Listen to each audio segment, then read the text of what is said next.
Información precisa, completa, veraz, objetiva e independiente. Directo a tu pantalla. Voz de América en RCR 750. Tardes a todos. El futuro de la mesa de diálogo sobre Venezuela es incierto, esto después de que las partes confirmaran la cancelación de la más reciente ronda programada por Noruega del 17 al 20 de octubre. Esto como consecuencia a la decisión de la delegación de Nicolás Maduro de suspender su participación en protesta a la extradición del empresario colombiano Alex Saab. El gobierno de Estados Unidos sabía que secuestrando a Alex Saab, miembro de la Comisión de Diálogo de México, le metió una puñalada mortal a los diálogos y negociaciones de México. Lo sabía el gobierno de Estados Unidos y actuó. Aseguró el presidente Nicolás Maduro desde Caracas y después de que la Plataforma Unitaria de Venezuela, ya presente en la Ciudad de México, exhortara al oficialismo a regresar al diálogo lo antes posible, mientras el líder negociador Gerardo Blade reiteró el compromiso de su equipo con el proceso en pro del pueblo venezolano. La profunda crisis humanitaria que afecta a nuestro pueblo, los millones de venezolanos que han tenido que emigrar para buscarse un futuro que el país no les brinda, así como la inexistencia de instituciones democráticas apegadas a la Constitución, no pueden esperar.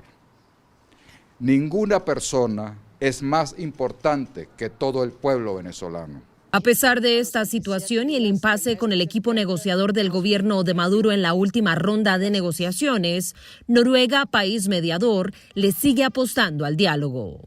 Noruega sigue convencida de que la única solución en Venezuela será negociada. Seguimos trabajando para que las partes continúen lo antes posible. Su importante esfuerzo en la mesa de negociación para una solución política e inclusiva por el bien del pueblo venezolano. Hasta el momento no se sabe cuándo se podría retomar los diálogos entre el equipo negociador del gobierno de Nicolás Maduro y los representantes de la Plataforma Unitaria de Venezuela, que han dejado claro que ellos siguen dispuestos en reunirse y avanzar en la agenda establecida a mediados de agosto. Celia Mendoza, Voz de América, Ciudad de México.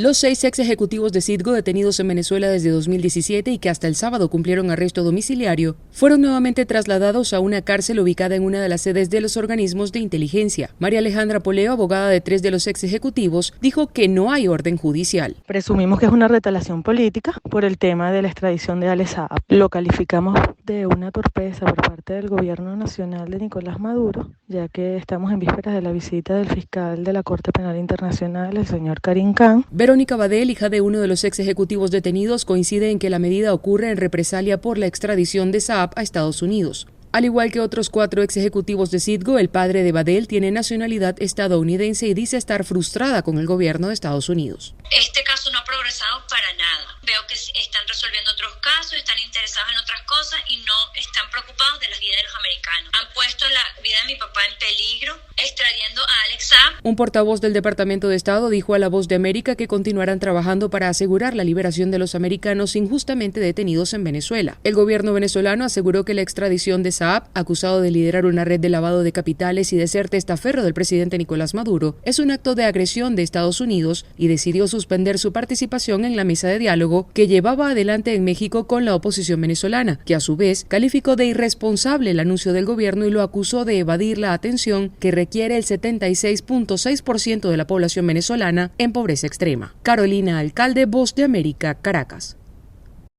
Este lunes, el presidente Andrés Manuel López Obrador mostrará a funcionarios estadounidenses encabezados por John Kerry, enviado especial del presidente Joe Biden para el cambio climático, el mecanismo del programa Sembrando Vida, el cual propone se replique en los países de Centroamérica como una medida para arraigar a los ciudadanos a sus lugares de origen y disminuir así los flujos migratorios. Mediante este programa, los productores en México reciben unos $250 mensuales a cambio de sembrar en sus tierras árboles frutales y maderables. Se trata, según el mandatario mexicano, del programa de reforestación más importante a nivel mundial. Kerry estará en Palenque, Chiapas, donde el presidente López Obrador tiene su finca de descanso. Visitará la zona arqueológica y un ejido donde conocerá el funcionamiento del programa. Viene de visita John Kerry, Él es enviado presidencial, enviado del presidente Biden de los Estados Unidos para cuestiones del cambio climático y viene a ver el programa Sembrando Vida. La propuesta del Ejecutivo mexicano consiste en ampliar Sembrando Vida a Guatemala, El Salvador y Honduras, y después de un tiempo puedan obtener una visa de trabajo en Estados Unidos y posteriormente la residencia, que se puedan sembrar 3,000 millones de árboles adicionales y generar 1,200,000 empleos. De acuerdo con información oficial, con un presupuesto de 28,930 millones de pesos, el programa genera más de 418,000 empleos en 20 estados del país. Al cierre del año serán 451,000 sembradoras y sembradores activos. El secretario del Bienestar, Javier May, señaló que los beneficios no son solo económicos, sino al medio ambiente. Sembrando Vida busca reforestar el país, rescatar el campo del olvido, generar empleo, impulsar la autosuficiencia alimentaria, fortalecer la integración de las comunidades, evitar la migración y propiciar el arraigo de las y los jóvenes a la tierra. Algunos reportes de prensa han alertado de supuestos malos manejos en los que productores talan sus terrenos para volver a sembrar, lo que ha causado deforestación. Sin embargo, esta versión ha sido desmentida por el gobierno federal. Sara Pablo, Voz de América, Ciudad de México. Un mes y medio después de que se permitió la primera visita a 37 presos políticos retenidos en las celdas de auxilio judicial de la Policía Nacional de Nicaragua, mejor conocido como el Chipote, el gobierno del presidente Daniel Ortega permitió que los familiares llegaran por segunda ocasión en una jornada de visitas de hasta 2 horas de duración. Los interrogatorios dentro de la cárcel han continuado y en ocasiones se han dado hasta 2, 3 y 4 veces en un mismo día en contra de algunos de los detenidos, una acción que sus familiares describen como tortura psicológicas del gobierno que intenta crear una narrativa que justifique las acciones realizadas en su contra. Ana Lucía Álvarez, familiar de Ana Margarita Vigil y Tamara Dávila, contó a La Voz de América. Una forma de tortura específica hacia ella y hacia otras personas que están también ubicadas en celdas cercanas es la oscuridad, es decir, ellas pasan sin luz. Mientras Berta Valle, esposa del preso político y precandidato presidencial Félix Maradiaga, relató que su visita duró un poco más de 1 hora y los familiares que llegaron a verlo fueron revisados por la policía y no se les permitió el ingreso de alimentos como jugos y galletas para el detenido. Dice que en los primeros 2 meses 70 días estuvo completamente aislado en una celda pequeña que lo único que miraba era prácticamente las paredes. Ahora está acompañado con otro y no tiene luz solar. En tanto, después de 64 días de encierro en una celda en la que no recibe luz, el gerente general del diario La Prensa, Juan Lorenzo Holman Chamorro, ha comenzado a presentar problemas de la vista y podría perder la vista si no recibe atención médica adecuada. Daliano Caña, Voz de América, Nicaragua.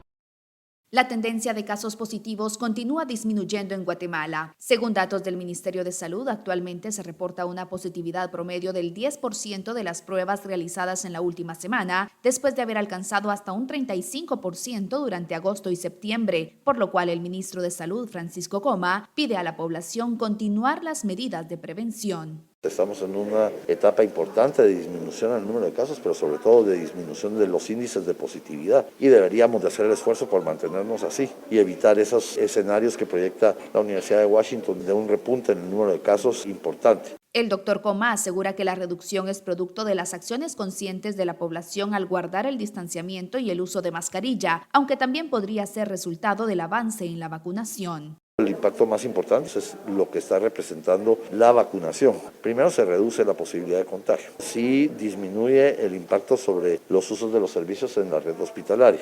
Mientras, Laura Hernández, colaboradora de un laboratorio móvil, explica que los centros de pruebas de COVID-19 también registran menos demanda. Ya ha bajado bastante la curva de lo que es COVID, tanto como positivos. La gente ya no está buscando tanto la prueba porque ya, gracias a Dios, ha estado bajando. Sin embargo, el ministro Coma advierte que la alerta persiste por el avance descontrolado que ha tenido la variante Delta. Hoy por hoy, el 100% de los casos de la última secuenciación realizada son provocados por la variante Delta. Y esta es una variante que tiene el comportamiento de ser muy agresiva desde el punto de vista de la transmisibilidad. Además, analizan la posibilidad de no permitir el ingreso de personas a cementerios para el próximo 1 de noviembre, Día de Todos los Santos, para evitar aglomeraciones y un nuevo repunte de casos. Eugenia Sagastume, Voz de América, Guatemala. Después de la última masacre ocurrida en el Centro de Rehabilitación número 1 en Guayaquil, que dejó 118 víctimas, se activaron mesas de trabajo en el gobierno para tratar la crisis: Ministerio de Gobierno, Policía, Ejército. Los médicos del área de salud mental mencionan que los privados de libertad también requieren un apoyo psiquiátrico y que esto debe ser considerado como prioridad para acompañar el proceso de rehabilitación. El doctor Juan Ayala Yepes, psiquiatra, enfatiza: Nadie nace violento.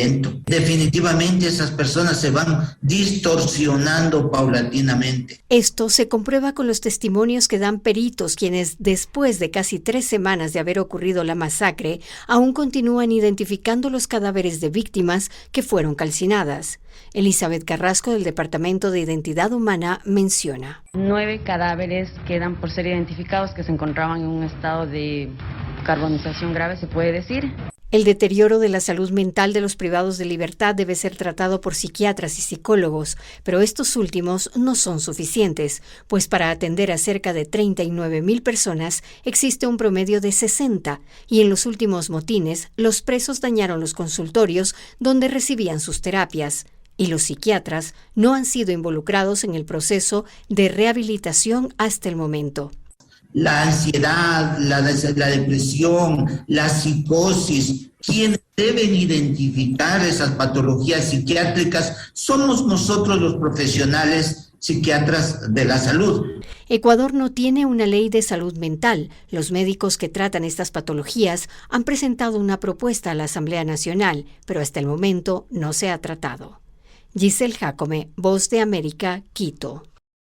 El secretario de Defensa de Estados Unidos, Lloyd Austin, se encuentra en Europa con el objetivo de fortalecer las relaciones con los aliados del este europeo, preocupados por Rusia, y conversar sobre el futuro enfoque de la OTAN ahora que se ha completado la retirada militar de Afganistán. El portavoz del Pentágono, John Kirby, dio detalles acerca del itinerario. Las paradas incluirán a Ucrania y Rumania y concluirá esta importante visita con aliados y socios en Bruselas para la reunión ministerial de defensa de la OTAN. Georgia, Ucrania y Rumanía bordean el Mar Negro, la entrada rusa a importantes rutas comerciales del Mar Mediterráneo. Además, Rumanía es aliado de la OTAN, la Organización del Tratado del Atlántico Norte, y por su parte Ucrania y Georgia aspiran a unirse a la OTAN. Ambos países muestran inquietud por fuerzas rusas y fuerzas respaldadas por Rusia, lo que los coloca directamente en la línea del frente contra la agresión moscovita. Durante años, el Pentágono ha estado tratando de centrar su enfoque hacia 2 posibles adversarios, Rusia y China, y en esta línea Bradley Bowman, de la Fundación para la Defensa de las Democracias, aseguró que Estados Unidos debe tener los aliados militares y las capacidades en el lugar en caso de que ambas naciones intentaran iniciar un conflicto armado. China y Rusia están más alineados que desde la década de 1950. Por lo tanto, no es inconcebible que Estados Unidos y nuestros socios y aliados puedan enfrentar la agresión simultánea de China y Rusia en lados opuestos del mundo. El papel de liderazgo de Estados Unidos ha sido criticado luego de la forma en que terminó la guerra en Afganistán. Los talibanes, enemigos de las tropas afganas e internacionales durante 2 décadas, están de vuelta en el poder y se han perdido varios logros de la sociedad por los que se luchó con ahínco durante décadas. John F. Burnett, Voz de América, Washington.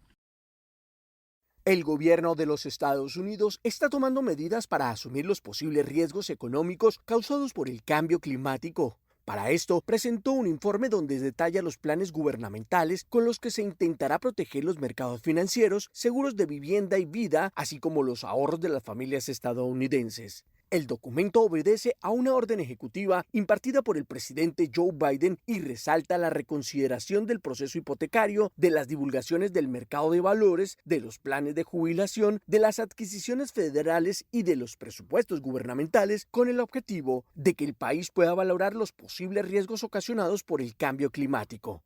Además, la administración Biden busca analizar cómo el calor extremo, las inundaciones, las tormentas, los incendios forestales y demás efectos del calentamiento global pueden llegar a impactar la economía de la nación. Las acciones estipuladas reflejan un giro significativo en la discusión sobre el cambio climático y considera que la nación debe prepararse para efectos y costos que soportarán los ciudadanos y sus familias, así como las entidades gubernamentales y los inversores, y representa el gran esfuerzo y el valor que tiene el asunto del calentamiento global para las autoridades estadounidenses. Por su parte, Gina McCarthy, quien se desempeña como asesora climática nacional de la Casa Blanca, afirmó que el 2021 ha demostrado que el cambio climático plantea un riesgo sistémico y urgente para la economía, la vida y el sustento de los estadounidenses, por lo que urge actuar, agregó la funcionaria. Estas medidas sirven de preámbulo para lo que será la participación de Estados Unidos en la Conferencia de las Naciones Unidas sobre el Cambio Climático, que se celebrará del 31 de octubre al 12 de noviembre en Glasgow, Escocia. Paralelamente y siguiendo la misma tendencia, la Agencia Federal para el Manejo de Emergencias está actualizando los estándares de su Programa Nacional de Seguros contra Inundaciones, el cual está basado en pautas que fueron determinadas en el año de 1976. Héctor Contreras, Voz de América, Washington. Los mandatos de vacunación contra el COVID-19 surgen efecto en Estados Unidos, donde el ritmo de vacunaciones avanza y el 66% de la población mayor de 12 años ya ha sido completamente inmunizada, una cifra que crece paulatinamente a medida que la curva de nuevos fallecidos e infectados continúa disminuyendo. A pesar de que el número de casos se mantiene elevado con un promedio de 85.000 nuevas infecciones diarias, ha disminuido en más de 8.000 con respecto a la semana anterior y del mismo modo los decesos han decrecido en un promedio de más de 200 por día desde inicios de octubre. En este contexto, el gobierno estadounidense toma pasos hacia la normalidad prepandémica y, según anunció la Casa Blanca el 8 de noviembre, entrará en vigor la nueva política de viajes que permitirá a los ciudadanos extranjeros visitar Estados Unidos siempre y cuando muestren prueba de estar completamente inmunizados contra el COVID-19. Noticia que fue acogida con gran alegría, y es que por fin podrán reencontrarse familiares y amigos que han tenido la entrada vetada en Estados Unidos desde marzo de 2020, cuando la pandemia del COVID-19 irrumpió con fuerza en el país norteamericano. A pesar de estos destellos de normalidad, las autoridades sanitarias temen un futuro repunte de casos y muertes por COVID-19, y es que se estima que todavía más de 50 millones de ciudadanos se mantienen escépticos a recibir el antídoto, lo que genera inquietud y temor entre los expertos. Ante esta resistencia formada por una gran franja de la población que continúa reticente a tomar vacunas seguras y ampliamente disponibles, el presidente Joe Biden se vio obligado a instaurar nuevas medidas, y entre las que se incluyen mandatos de vacunas. De este modo, la administración Biden requiere que la mayoría de los trabajadores de la salud y empleados federales se inmunicen contra el COVID-19, y además animan a las grandes empresas a que sigan el ejemplo y requieran a sus empleados la inmunización contra el COVID-19. Judith Martín Rodríguez, Voz de América. El empresario colombiano Alex Saab, considerado el testaferro de Nicolás Maduro, se presentará este lunes a la 1 de la tarde, hora del este de Estados Unidos, ante el Tribunal Federal del Distrito Sur de Florida. Esto según lo confirmó el Departamento de Justicia. El hombre fue trasladado desde un aeropuerto privado en Miami el día sábado a las 9:18 de la noche en condición de extraditado procedente de Cabo Verde. Ahora tendrá que enfrentar la justicia estadounidense tras ser acusado de varios delitos relacionados con lavado de dinero.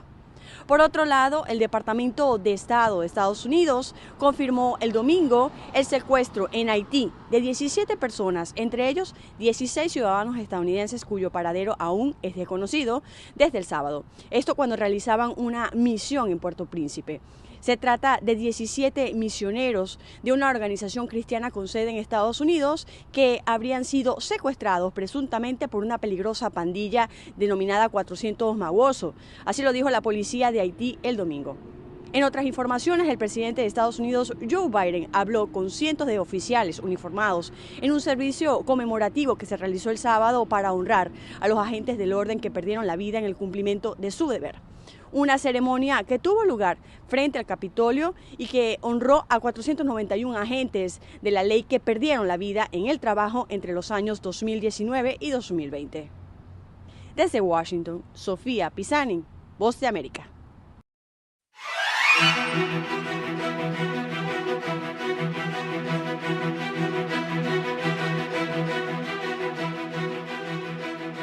Cordiales saludos a nuestra audiencia, soy Judith Martín y hoy en Conversando con La Voz de América abordamos el tema del nuevo reto que el actor Eugenio Derbez tuvo que enfrentar al interpretar a Máximo Gallardo en la nueva comedia Acapulco. Sobre este tema, nuestra colega Verónica Villafañe entrevista al actor mexicano Eugenio Derbez, quien produjo y protagoniza la recién estrenada serie cómica Acapulco. Surgió cuando estábamos filmando la película Latin Lover. Al terminar quizá, dijimos, oye, sería una muy buena idea hacer una serie de qué pasó en ese hotel, porque vemos al joven Máximo que trabaja en un hotel en Acapulco y de ahí conquista unas viejitas y se convierte en un multimillonario, ¿no? Y dijimos, bueno, ¿cuántas historias, cuántas mujeres no conoció, cuántas cosas no le pasaron mientras trabajaba en ese hotel? Y de ahí surgió la historia y dijimos, sería muy bueno para una serie, imagínate ver durante varios capítulos todas las cosas que tuvo que enfrentar para llegar a convertirse en el billonario que es ahora. Y entonces empezamos a desarrollar la serie. Lo que pasa es que luego le cambiamos al personaje y decidimos que fuera ya no un trepador social, ya no un mujeriego, sino un muchacho noble, un muchacho bueno, que busca sacar a su familia de la pobreza, pero ¿a qué precio? Va a tener que pagar ciertos precios y vamos a ver qué tanto da su brazo a torcer entre su moral, entre respetar los principios que le dio su madre o irse por el dinero. Eugenio, la serie tiene un aire de nostalgia, el de recordar otros tiempos, tal vez de ilusiones y sueños del personaje principal. ¿Te toca a ti de cerca de alguna manera el pensar en el pasado y cómo llegaste a donde estás? Me toca mucho. Yo iba a Acapulco desde niño, desde que tengo uso de razón, iba yo a Acapulco, pasaba yo ahí todos los veranos, las vacaciones, navidades, fin de semana largos. Y ahí me iba con mi papá, con mi mamá, con mi hermana, con la familia. Para mí es nostálgico 100%, me recuerda a mi infancia, me recuerda la mejor época de mi vida, de mi infancia, y lo unido que era yo con mis papás. Y de repente, ahora que estoy ya mayor, que ya mis papás fallecieron, me trae muchos recuerdos, pero también me hace voltear para atrás al niño que era yo en ese entonces y que soñaba, porque yo soñaba desde chiquito con llegar a ser actor. Y yo le decía a mi mamá desde muy chiquito, le decía, yo quiero hacer, porque yo veía puras películas hollywoodenses. Y entonces le decía a mi mamá, yo quiero llegar ahí, yo quiero hacer eso. Y el ahora ver realizado mi sueño y poder estar trabajando en Hollywood, y ya que estoy aquí, poder hacer una serie que habla de la época cuando yo era joven, pues es como un círculo, ¿sabes? Me hace recordar esa etapa y me da mucha nostalgia. Esta es la primera serie bilingüe de Apple TV, del cual eres productor ejecutivo. ¿Qué significa para ti el seguir ampliando el alcance de tus proyectos a través de múltiples y diversas plataformas en inglés y en español? Para mí es muy importante producir. No lo hago por ego o por decir, ahora quiero llevar un crédito de productor. Lo hago por una necesidad real de romper con los estereotipos. Durante muchos años me ofrecieron el papel del criminal, del narcotraficante, o durante muchos años crecí viendo películas en donde veía que llegaban a México la estrella americana y empezaban a hablar español todos en México. Y decía, no, esa no es la realidad. En México no hablamos inglés. Es muy difícil que te subas un taxi y un taxista te conteste en inglés. Entonces, todas esas cosas me molestaban y yo siempre me prometí que si podía yo llegar a producir algo en Estados Unidos, iba a cambiar todo eso y a romper los estereotipos. Y ahora que lo estoy haciendo, es por eso que me gusta reflejar un lado bonito de México. En lugar de hablar de narcos y de drogas como normalmente se hace, quiero que una serie donde digan, mira, México también es Acapulco, no nada más narcos.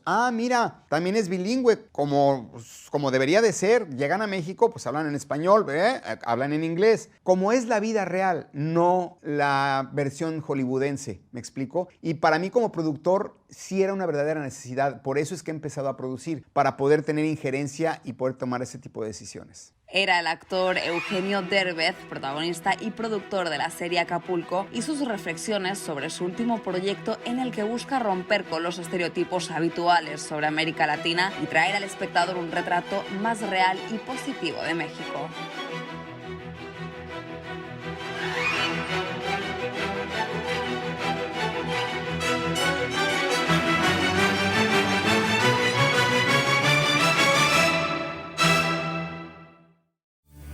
Radio Caracas Radio presentó Voz de América.